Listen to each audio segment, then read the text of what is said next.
Now, before CR4101 comes into conduction, it will have lifted the collectors of those transistors. That step could couple through C4104 over to the output from the IC and cause some damage, so CR4110 clamps at plus 15 volts to protect the IC. Now that just leaves CR4112, and that keeps the output from the IC from going below ground in case we lose the 150 volt supply.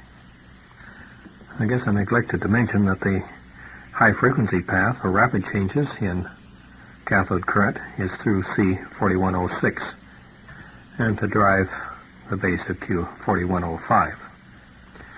So for fast changes, those two transistors form a complementary NPN-PNP pair. Now C4104 and R4104 form some negative feedback to slow down the reaction of Q4115 so that Q4105 can take over. The times 14 multiplier is a package unit made especially for us. It uses the 3000 volt peak-to-peak output from T4201 there at pin 7, and the output is, as I said earlier, 21 kV. Now the unique feature of this multiplier is the fact that the current return comes out as the beam limit sense. Now that current comes down the margin a ways where it says beam limit sense in at the base of Q4145, but flows through R4142. Now we'll use that for intensity limiting, as we'll see later.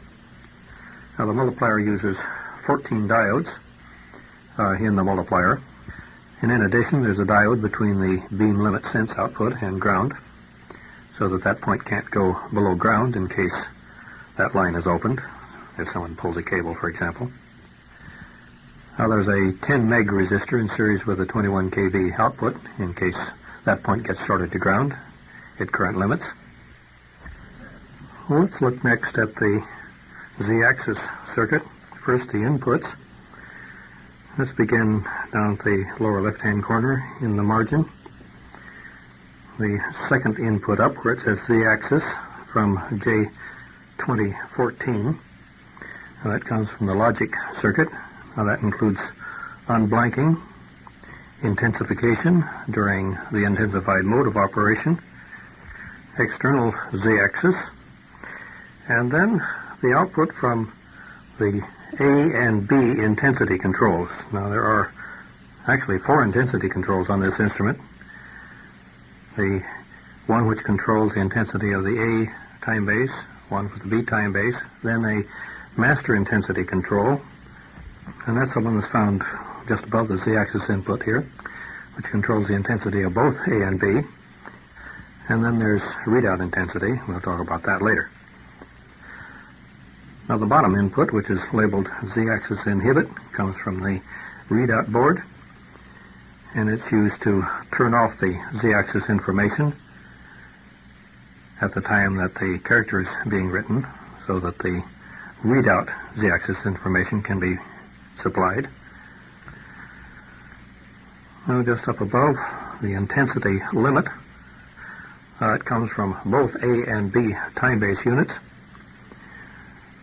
One, there's a ground if either of the instruments is in the amplifier mode, or if you have a vertical amplifier placed in one of the horizontal compartments. Now that limits the intensity in XY mode, so that you don't burn the CRT. Then if either of the plug-ins is in the slower sweep speed positions, 0.1 second to 5 seconds, the intensity is limited once again by a ground closure at that point. Now that intensity limit is connected to both of the plug-ins in parallel, so that if one plug-in is in the amplifier mode and the other one in time-based mode, you still have the intensity limit. The same thing is true with the slow sweep speed inhibit. Okay, the next input, beam limit sense. Now that's tied up to the output there in the times 14 multiplier. Now it senses beam current, and goes low whenever beam current is present. The next input up above, Z-axis readout, and provides the Z-axis for writing the character in the knob readout feature of the instrument. Well, let's look just briefly at the operational amplifier composed of Q4197, Q4193, Q4113, 14, and 15. Now it is an operational amplifier. The input to the amp is a base of Q4197. That transistor, and Q4193, as you can see, is a common emitter amplifier. The signal is taken from the collector of Q4193 to drive into the base of Q4115. Now that's a collector-loaded amplifier, and the output from the amp, the feedback takes off from that point too. The resistor is R4109.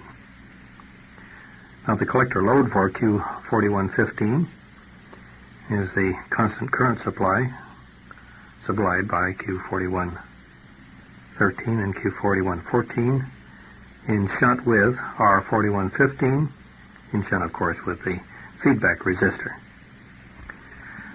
The drive into the base of Q4115 is negative going at the time that we want to form the unblanking gate. At that time, as you can see, Q4115 is conducting less. Now for fast information for that step, we couple through C4107 into the base of Q4113. And we turn that transistor on harder, which in turn turns on Q4114 harder and pulls up on the collector and the output to the operational amplifier. Now that information is fed back through the feedback resistor to the input to the operational amplifier. Now that feedback circuit then maintains linearity where we have two amplifiers working, the slow path or DC path through Q4115 and the faster path through Q4113. We'll talk about more details around that operational amplifier in a moment, but let's look again at the inputs. Now the Z-axis comes into the emitters of Q4163 and Q4175. Well, that's a comparator configuration. Now normally the base of Q4175 sets at 6.2 volts, clamped by CR4177 and Zener VR4173. Now the Z-axis current flows through Q4175 and through Q4163, and the ratio of current depends upon the intensity control. Now maximum on the intensity control is down toward the ground end of the control. Under that condition, Q4163 would be turned off and all of the current would flow through Q4175 to the operational amplifier. Now maximum current there is about 4 mils, which equals 60 or 65 volts at the output from the Z-axis amplifier. Now as you turn counterclockwise on the master intensity control, that would be up in this diagram.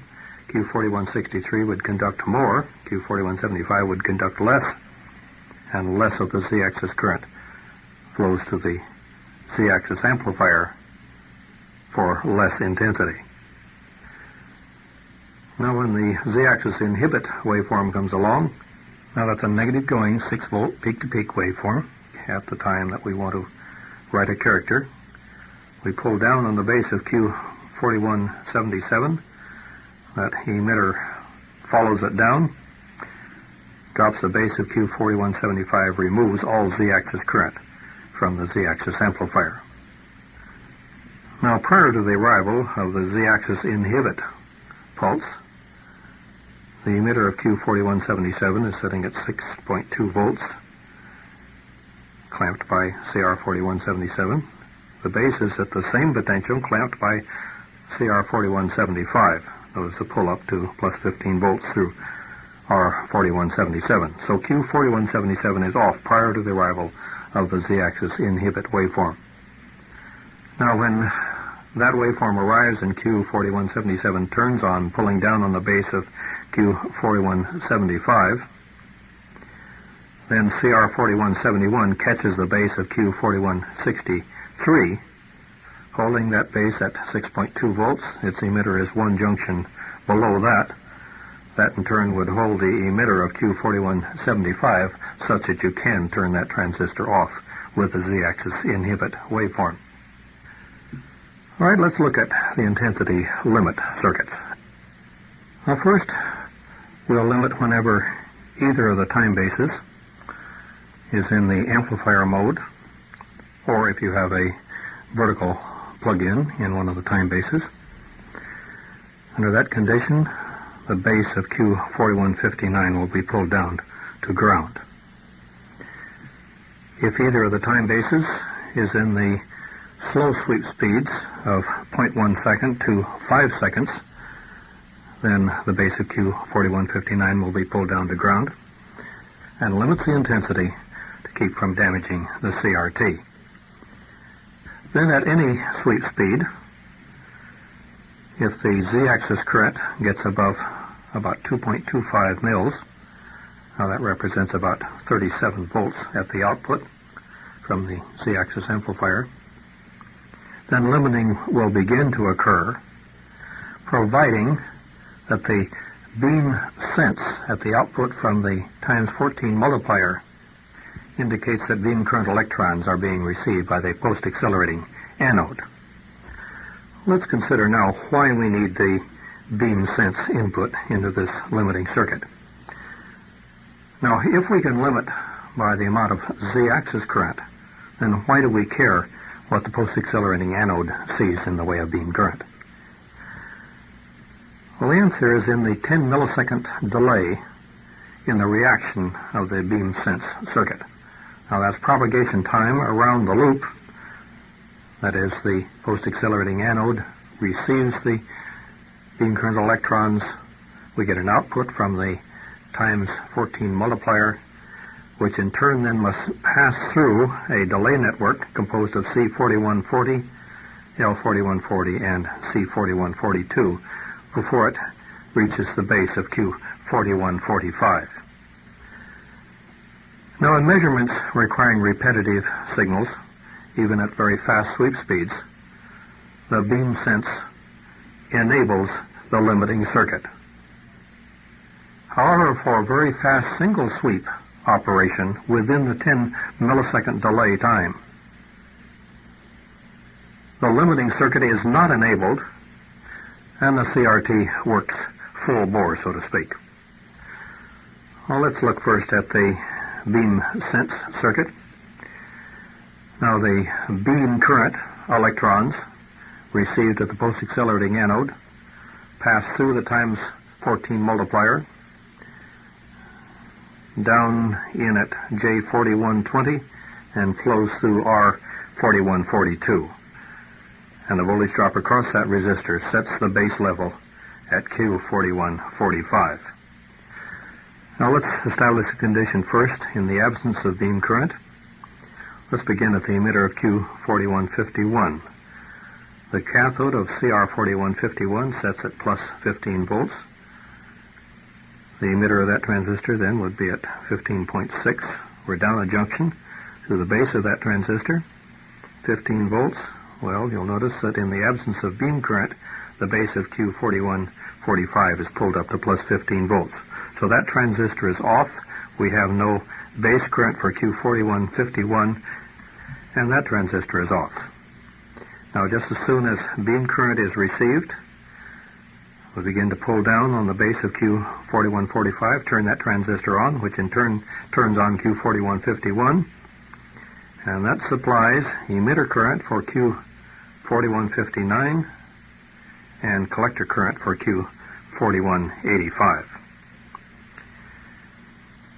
Now, at normal sweep speeds, that is, other than the very slowest sweep speeds, and other than in the amplifier mode of one of the plug-ins, the base of Q4159 is pulled up to plus 15 volts. That transistor is off.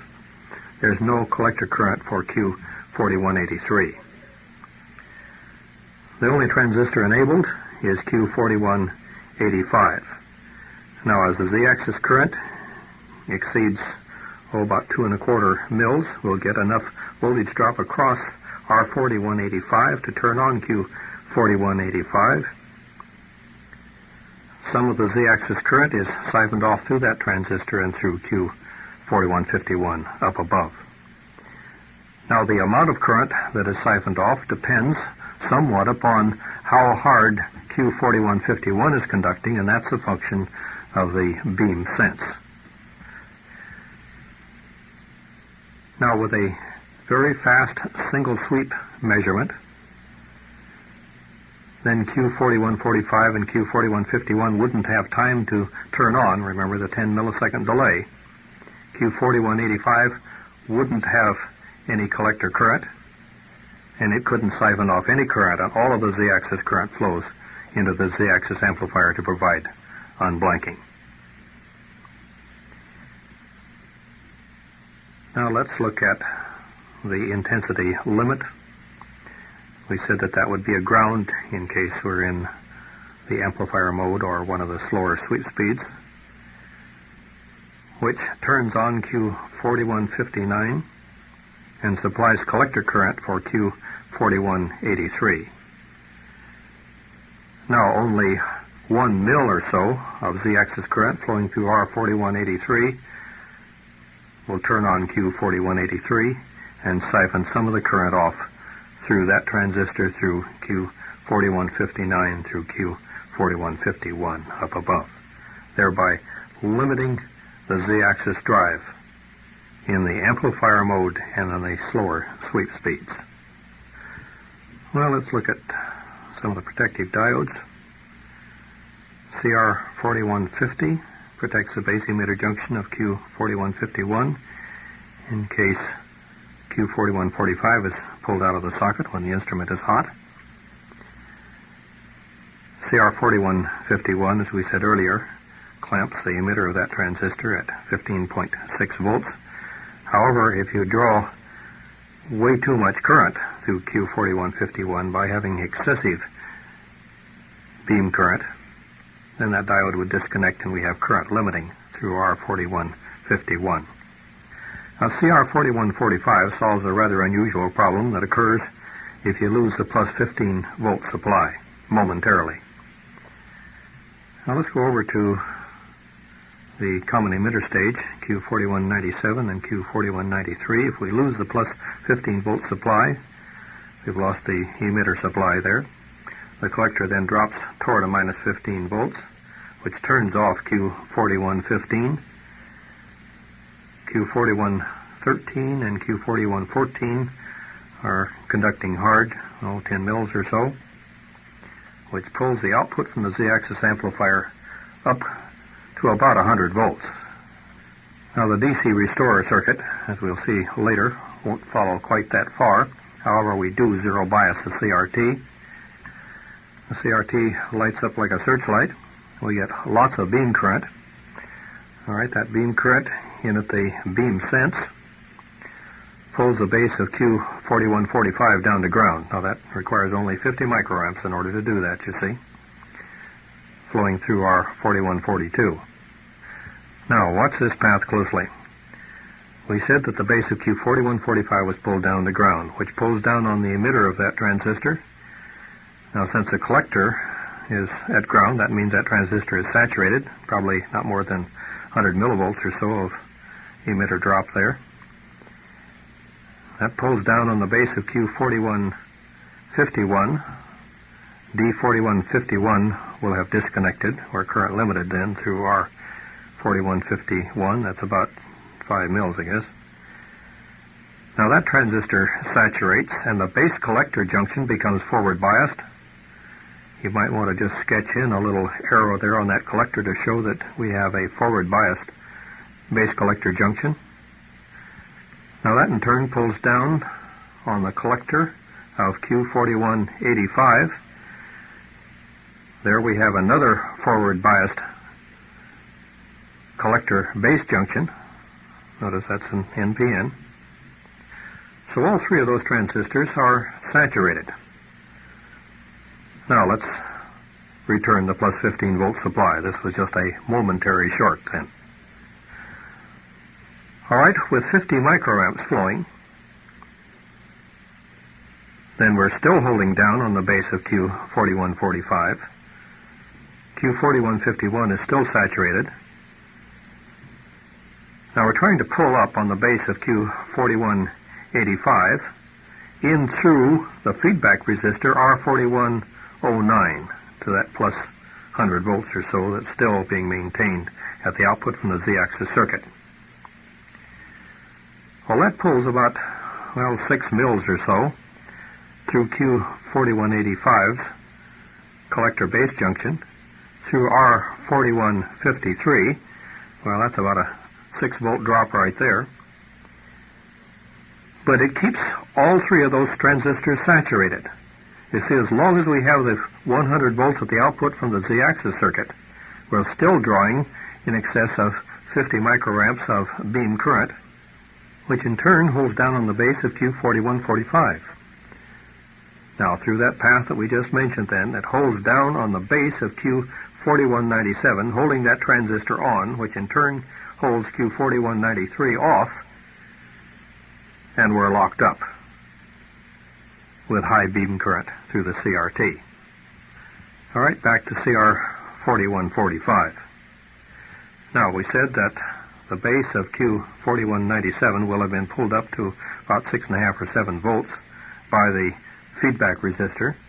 That then would lift through CR4145, lift the base of Q4145. Now that transistor goes out of saturation. Its emitter follows it up, which now biases Q4151 to less conduction. It comes out of saturation. It then lifts the collector of Q4185. It comes out of saturation. Just as soon as the base of Q4197 gets up to about 7.5 volts or so, we're back to normal operation. Okay, let's see if we've missed anything. Yes, that delay network off the base of Q4145, composed of C4140, L4140, and C4142, also acts as a filter to keep the 26 kilohertz information out of the Z-axis circuit.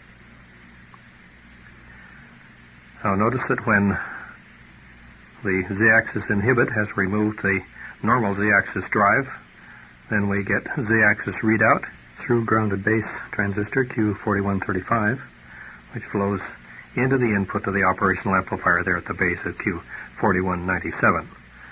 Maximum current there is about 3 mils during readout. Notice the divider composed of R4137 and R4193, which conveniently sets the bases of both Q4135 and Q4193. Well, let's look a little more closely at the operational amplifier. Notice the Z-axis peaking adjustment in the collector of Q4197. By increasing and decreasing the value of a collector load resistor in that transistor, we change the Miller capacitance and thereby change the frequency response of the amplifier.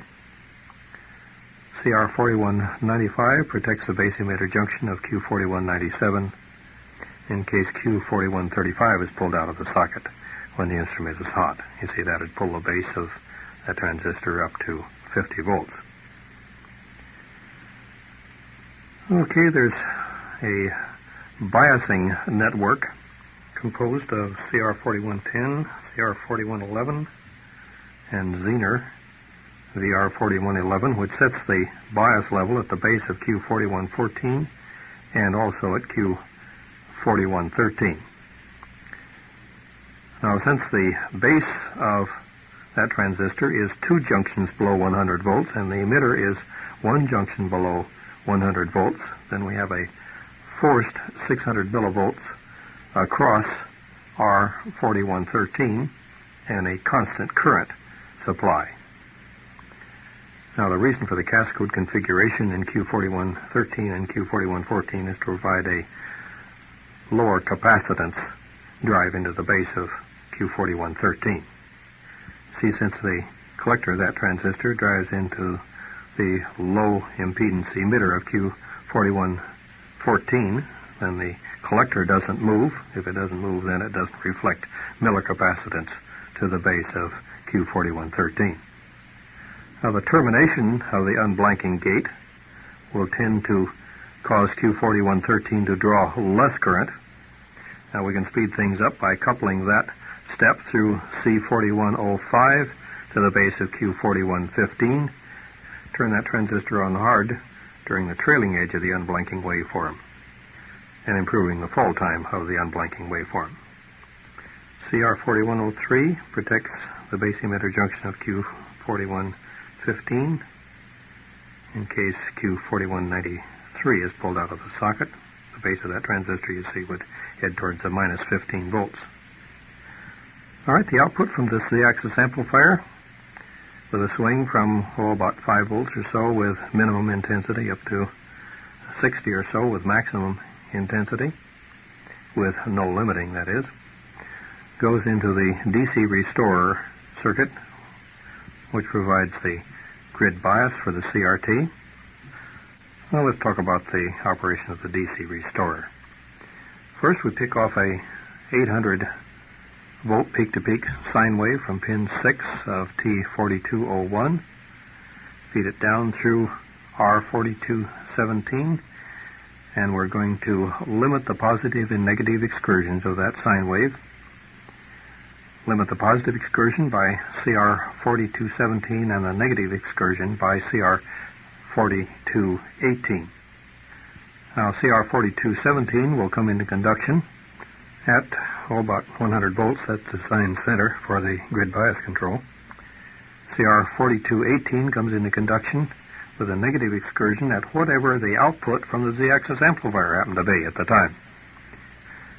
Now, it'll help in your understanding of this circuit if you'll draw a series of rectangular waveforms, I'll say a couple of inches high and maybe a half inch wide, and let that represent the clipped sine wave. All right, the positive excursion of this series of pulses will be at 100 volts, set by the grid bias control. The negative excursion, let's make that 10 volts. Makes it easier for us. All right, draw 2 or 3 cycles. Then lift the negative excursion up to, say, 40 volts for 2 or 3 cycles, then return the negative excursion to plus 10 volts. Now, the negative excursion of those rectangular pulses is the output from the Z-axis amplifier. And the way we've drawn it illustrates unblanking. Now, the CRT grid voltage, the output from this DC restorer circuit, will be negative with respect to the cathode, of course, by an amount equal to the amplitude of these rectangular pulses.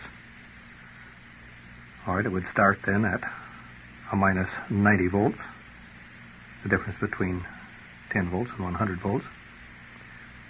Then step up to a minus 60 volts. That's during unblanking. And at the end of unblanking, drop back down to a minus 90 volts. The output to the CRT grid is effectively a DC-coupled unblanking waveform. All right, let's see if we can make the DC restorer work. Let's begin with a positive excursion. Now, the positive excursion then lifts the left side of C4215. The right side is clamped by CR4215 at the cathode level, so that capacitor takes on a charge, referring to the waveforms we just drew, would be 90 volts in amplitude in addition to the 3 kV that was on there initially. Now, as the negative excursion arrives, it drops the left side of C4215. That negative step then couples through the capacitor, turns off CR4215, turns on CR4216, and dumps the charge into C4216.